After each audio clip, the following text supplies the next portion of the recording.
ಎಲ್ರಿಗೂ ನಮಸ್ಕಾರ. ಇವತ್ತು ನಾನು ಇನ್ನೊಂದು ತೋಟಕ್ಕೆ ಕರ್ಕೊ ಹೋಗ್ತಾಯಿದ್ದೀನಿ ಬನ್ನಿ. ನಮ್ಮದು ಇವತ್ತು ಬೆಳಗ್ಗೆಯಿಂದ ಮಳೆ, ಈ ಜುಲೈ 25 ಇವತ್ತು ಬೆಳಗ್ಗೆಯಿಂದ ತುಂಬ ಮಳೆ ಆಯಿತು. ಬೆಳಗ್ಗೆಯಿಂದ ಈಗ 11 ಗಂಟೆ ಸ್ವಲ್ಪ ಕಡಿಮೆ ಆಗಿದೆ. ಏನು ಅಂದರೆ ಈ ಮಳೆ ಇವತ್ತು ಬೆಳಗ್ಗೆಯಿಂದ ನಾಳೆ ಬೆಳಗ್ಗೆ ತನಕ ಆದರೂ 1-1.25 ಇಂಚು ಹೈಯೆಸ್ಟ್ ಅಷ್ಟೇ ಆಗ್ತಿರೋದು. ಆದರೆ ಏನು ಅಂದರೆ ಬೆಳಗ್ಗೆಯಿಂದ ಕಂಟಿನ್ಯೂಸ್ ಬರ್ತಾನೆ ಇರುತ್ತೆ, ಗ್ಯಾಪ್ ಇರಲ್ಲ, ಸ್ವಲ್ಪ ಸಣ್ಣದಾಗಿ ಉದುರ್ತಾನೇ ಇರುತ್ತೆ. ಇವತ್ತು ನಮ್ಮ ಕೆಲಸ ಏನು ಅಂದರೆ ಹಳಗುಡ್ಡೆ ಮಾಡಿಸೋದು. ಮಳೆ ಜಾಸ್ತಿ ಆಗ್ತಿದೆ, ಶೀತ ಆಗಿದೆ, ತೋಟ ಎಲ್ಲ ಹಳಗುಡ್ಡೆ ಮಾಡಿಸಿದ್ರೆ ಒಳ್ಳೆಯದು. ಸ್ವಲ್ಪ ಶೀತ ಎಲ್ಲ ಆದಂಗೆ ಆಗುತ್ತೆ. ನೋಡಿ ಮಳೆ ರೋಡಲ್ಲೆಲ್ಲ ನೀರು ನಿಂತಿದೆ. ಈ ತೋಟದಲ್ಲಿರೋ ಇದು ಬೆಣ್ಣೆಹಣ್ಣಿನ ಗಿಡ, ಬಟರ್ಫ್ರೂಟ್ ಅಂತಾರಲ್ಲ ಅದು. ಈ ತೋಟದಲ್ಲಿರೋಂಥದ್ದು ಬಟರ್ಫ್ರೂಟು ಮತ್ತು ಸಪೋಟ, ಅಡಿಕೆ, ಬಾಳೆ, ಕಾಫಿ ಗಿಡ, ಅರೇಬಿಕಾ ಮತ್ತು ರೋಬಸ್ಟಾ, ಈ ಥರ ಮಿಕ್ಸ್ ಎಲ್ಲ ಇರೋಂಥ ತೋಟ ಇದು. ಬಟರ್ಫ್ರೂಟು ತುಂಬ ಇತ್ತು, ತುಂಬ ಚೆನ್ನಾಗಿತ್ತು. 3 ವರ್ಷದ ಗಿಡಗಳೆಲ್ಲ ಈಗ ಫಸಲಿಗೆ ಬರೋಂಥದ್ದು. ಆದರೆ ಮಳೆ ಜಾಸ್ತಿ ಆಗಿ ಎಲ್ಲ ಎಲೆ ಬಿಟ್ಟು ಎಲ್ಲ ಹೋಯಿತು, ಗಿಡ ಎಲ್ಲ ಕರ್ಗೋದಂಗೆ ಆಯಿತು. ಈಗ ಅಲ್ಲೊಂದಿದೆ, ಒಂದು ಅರ್ಧ ಹೋಗಿದೆ, ಅರ್ಧ ಇದೆ. ಇನ್ನು ಸಪೋಟ ಇದೆ. ಸಪೋಟ ಏನೇನು ತೊಂದರೆ ಇಲ್ಲ, ಮಳೆಗೆ ಅಷ್ಟೊಂದೇನು ಡ್ಯಾಮೇಜ್ ಆಗಿಲ್ಲ, ಚೆನ್ನಾಗಿದೆ, ಪರವಾಗಿಲ್ಲ. ಇನ್ನು ಕಾಫಿ ಗಿಡ, ಅಡಿಕೆನೂ ಪರವಾಗಿಲ್ಲ. ಅಡಿಕೆ, ಬಾಳೆ ಎಲ್ಲ ಚೆನ್ನಾಗಿದೆ. ಬಟ್ ಬಟರ್ಫ್ರೂಟು ಶೀತ ಆಗಿ ಹೋಯಿತು. ಇವಾಗ ನಮಗೆ 1 ತಿಂಗಳಿಂದ ಕಂಟಿನ್ಯೂಸ್ ಮಳೆ ಇದೆ, ಗ್ಯಾಪೇ ಇಲ್ಲ. ನೋಡಿ ಎಲ್ಲ ತೋಲಲ್ಲಿ ನೀರು ನಿಂತಿದೆ, ರೋಡಲ್ಲೂ ನೀರು ನಿಂತಿದೆ. ಸೊ ಇವತ್ತಿನ ಕೆಲಸ ನಾವು ಹಳೆಗುಡ್ಡೆ ಮಾಡಿಸೋದು. ಏಕೆಂದರೆ ಹಳೆಗುಡ್ಡೆ ಮಾಡಿಸೋದು ಸ್ವಲ್ಪ ಶೀತ ಅವಾಯ್ಡ್ ಆದಂಗೆ ಆಗುತ್ತೆ. ಗಿಡ ನೋಡ್ತಾ ಇರೋದು ಕಾಯಿ ಬಿಟ್ಟಿದೆ ನೋಡಿ. ಇದು ಅಡಿಕೆ ಪಕ್ಕ, ಬಾಳೆ. ಏನು ಅಂದರೆ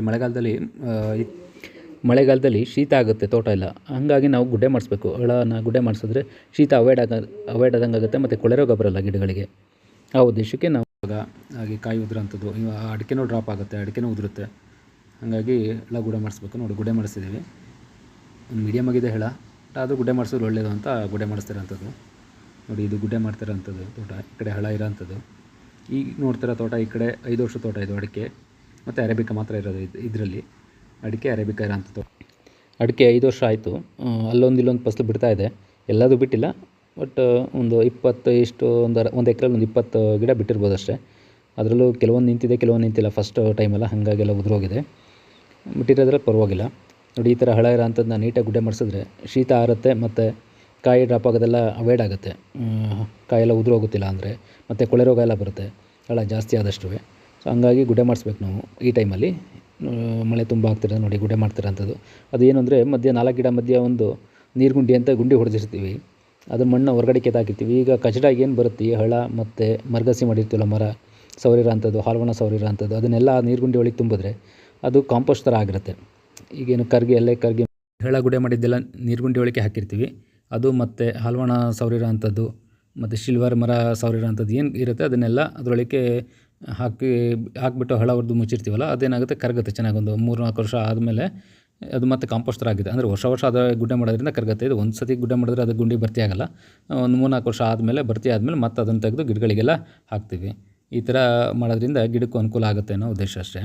ನೀರುಗುಂಡಿನ 4 ಗಿಡದ ಮಧ್ಯೆ ಹೊಡೆಯೋದೇನಕ್ಕೆ ಅಂದರೆ ಹದ ನಿಲ್ಲಿ ಅಂತ. ಈ ಬೇಸಿಗೆಯಲ್ಲಿ ಹದ ನಿಲ್ಲ, ಹಿಂಗಾರು ಮಳೆಯಲ್ಲಿ ನೀರು ನಿಂತು ಅದು ಬೇಸಿಗೆಯಲ್ಲಿ ಗಿಡಗಳಿಗೆ ಹದ ಸಿಗುತ್ತೆ ಅನ್ನೋ ಉದ್ದೇಶಕ್ಕೆ ಈ ಥರ ನೀರುಗುಂಡಿ ಮಾಡ್ತೀವಿ.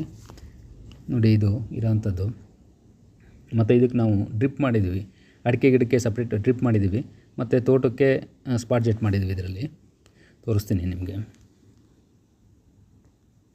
ಈ ರೀತಿ ಹಳ ಗುಡ್ಡೆ ಮಾಡಿಸ್ಲಿಲ್ಲ ಅಂದರೆ ಏನಾಗುತ್ತೆ ಅಂದರೆ ಕಾಯೆಲ್ಲ ಉದುರುತ್ತೆ, ಎಲೆ ಎಲ್ಲ ಕೊಳೆ ರೋಗ ಬಂದುಬಿಡುತ್ತೆ. ಕೊಳೆ ರೋಗ ಬಂದರೆ ಎಲೆ ಉದುರುತ್ತೆ ಮತ್ತು ಕಾಯಿನೂ ಉದುರುತ್ತೆ. ಹಾಗಾಗಿ ಈ ಥರ ಹಳ ಬಂದಾಗೆಲ್ಲ ಗುಡ್ಡೆ ಮಾಡಿಸ್ತಿರ್ಬೇಕು. ಮಳೆ ಜಾಸ್ತಿ ಇದೆ, ಆ ಉದ್ದೇಶಕ್ಕೆ ನಾವು ಇದು ಗುಡ್ಡೆ ಮಾಡಿಸೋದು. ನೋಡಿ ಎಲ್ಲಲ್ಲಿ ಪೆಪ್ಪರು ಇದೆ, ಮೆಣಸು ಇತ್ತೀಚೆಗೆ ಹಾಕಿರೋಂಥದ್ದು ಮೆಣಸಿನ ಬಳ್ಳಿ. ಅದು ಇದು 2 ವರ್ಷದ್ದು ಮೆಣಸಿನ ಬಳ್ಳಿ ನೋಡ್ತಾ ಇರೋಂಥದ್ದು. ಮತ್ತು ನೋಡಿ ಅಲ್ಲಿ ಸ್ಪಾಟ್ ಜೆಟ್ ಮಾಡಿರೋಂಥದ್ದು. ಇದು ತೋಟಕ್ಕೆ ಬೇಸಿಗೆಯಲ್ಲಿ ನಾವು ನೀರು ಹೊಡೆಯೋಕ್ಕೆ ಅಂತ ಸ್ಪಾಟ್ ಜೆಟ್ ಮಾಡಿರೋದು. ಇವಾಗ ಡ್ರಿಪ್ ಮಾಡಿದ್ದು ಅಡಿಕೆಗೆಲ್ಲ, ಅದು ಮಳೆಗಾಲ ಡಿಸೆಂಬರ್ಗೆ ನಾವು ಇದು ಹಾಕ್ತೀವಿ.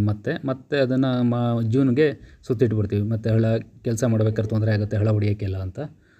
ನೋಡಿ ಇದು ಸ್ಪಾಟ್ ಜೆಟ್ಟು. ಇದು 60 ಅಡಿಗೊಂದು ಸ್ಪಾಟ್ ಜೆಟ್ ಮಾಡಿದ್ದೀವಿ. ಇದು ಮೆಣಸು. ಮತ್ತು ಇಲ್ಲೊಂದು ಅಡಿಕೆನೂ ಬಂದಿದೆ ಈ ಸಲ ಫಸಲು, ಹೊಸ ಫಸಲು ಇದು. ನೋಡಿ ಆ ಕಡೆ ಕಾಣ್ತಿದೆಯಲ್ಲ ಸಣ್ಣ ಗಿಡ, ಅದು 2 ವರ್ಷದ ತೋಟ. ಇದು 5 ವರ್ಷದ ತೋಟ. ಇದು 5 ವರ್ಷದ್ದು ಅಡಿಕೆ ಗಿಡ. ಈ ವರ್ಷ ಸ್ವಲ್ಪ ಫಸಲು ಬಿಟ್ಟಿದೆ, ಬಟ್ ಉದುರೋಗಿದೆ ಎಲ್ಲ. ಇಲ್ಲೊಂದು ಇದೆ, ನಿಂತಿದೆ, ಬಟ್ ಜಾಸ್ತಿ ಏನು ಬಿಟ್ಟಿಲ್ಲ. ಇದು ಕಾಫಿ ಗಿಡ, ಅರೇಬಿಕಾ. ಇದು ಪೆಪ್ಪರು. 2 ವರ್ಷ 3 ವರ್ಷದ್ದು. ನೋಡಿ ಒಂದೊಂದು ಗರಿ ಹೊರಟಿದೆ, ಇಲ್ಲೊಂದಷ್ಟೇ. ಈ ಥರ ಇನ್ನೊಂದರೆ ಮಳೆಯಲ್ಲಿ ಇದು ಹಾಳಾಗಬಾರ್ದು, ಮೆಣಸಿನೂ ಇಲ್ಲ ಅಂದರೆ ಕರ್ಗೋಗುತ್ತೆ. ಹಾಗಾಗಿ ಹಳೆ ಎಲ್ಲ ಜಾಸ್ತಿ ಬಿಟ್ಕೋಬಾರ್ದು, ಗುಡ್ಡೆ ಮಾಡ್ತಾ ಇರಬೇಕು ಬಂದಂಗೆ. ಈ ಥರ ತೋಟ ಮೇಂಟೈನ್ ಮಾಡಬೇಕು. ಮತ್ತು ಅಡಿಕೆಗೆ ಏನು ಮಾಡ್ತೀವಿ ಅಂದರೆ ನಾವು ಬೇಸಿಗೆಲಿ ಡ್ರಿಪ್ ಮಾಡ್ತೀವಿ ಡಿಸೆಂಬರ್ಗೆ. ಈ ಪೈಪ್ ಇದೆಯಲ್ಲ, ಕಪ್ಪು ಪೈಪ್ ಸುತ್ತಿದ್ದೀವಿ ನೋಡಿ, ಅದನ್ನು ಎಳಿತೀವಿ. ಎಳೆದ್ಬಿಟ್ಟು ಪ್ರತಿಯೊಂದು ಗಿಡಕ್ಕೂ ಡ್ರಿಪ್ ಮಾಡಿದ್ದೀವಿ. ಇದು ಫಿಲ್ಟ್ರು. ಇವಾಗ ಏನಕ್ಕೆ ಸುತ್ತಿದ್ದೀವಿ ಅಂದರೆ, ಇದು ಮಳೆಗಾಲದಲ್ಲಿ ಕೆಲಸ ಮಾಡೋಕ್ಕೆಲ್ಲ ಹಿಂಸೆ ಆಗುತ್ತೆ, ಹಳ್ಳ ಹೊಡಿಬೇಕಾರೆಲ್ಲ ಹಾಳಾಗುತ್ತೆ ಅಂತ ಸುತ್ತಿಟ್ಟಿರ್ತೀವಿ. ಅದು ಇಲ್ಲೆಲ್ಲ ಸ್ಪಾಟ್ ಸೆಟ್ ಮಾಡಿದ್ದೀವಿ. ಇದೇನು ಅಂದರೆ ಕಾಫಿ ತೋಟ ಇದೆಲ್ಲ ನಿರಂತರವಾದ ಕೆಲಸ, ವರ್ಷ ಎಲ್ಲ ಕೆಲಸ ಇರುತ್ತೆ ನಮಗೆ. ಒನ್ ಟೈಮು ಒನ್ ಸೀಸನ್ನು ಆ ಥರ ಇರೋಲ್ಲ. ಪ್ರತಿ ಡೇನೂ ಏನಾದರೂ ಒಂದು ಕೆಲಸ ಇದ್ದೇ ಇರುತ್ತೆ. ಹಳ ಇರುತ್ತೆ ಮಳೆಗಾಲದಲ್ಲಿ, ಸ್ಪ್ರೇ ಗೊಬ್ಬರ, ಈಗ ಮಳೆ ನಿಂತ ತಕ್ಷಣ ಇನ್ನೊಂದು ರೌಂಡ್ ಗೊಬ್ಬರ ಹಾಕಬೇಕು, ಸ್ಪ್ರೇ ಮಾಡಬೇಕು. ಈ ಥರ ಕೆಲಸ ತುಂಬ ಇರುತ್ತೆ ತೋಟ.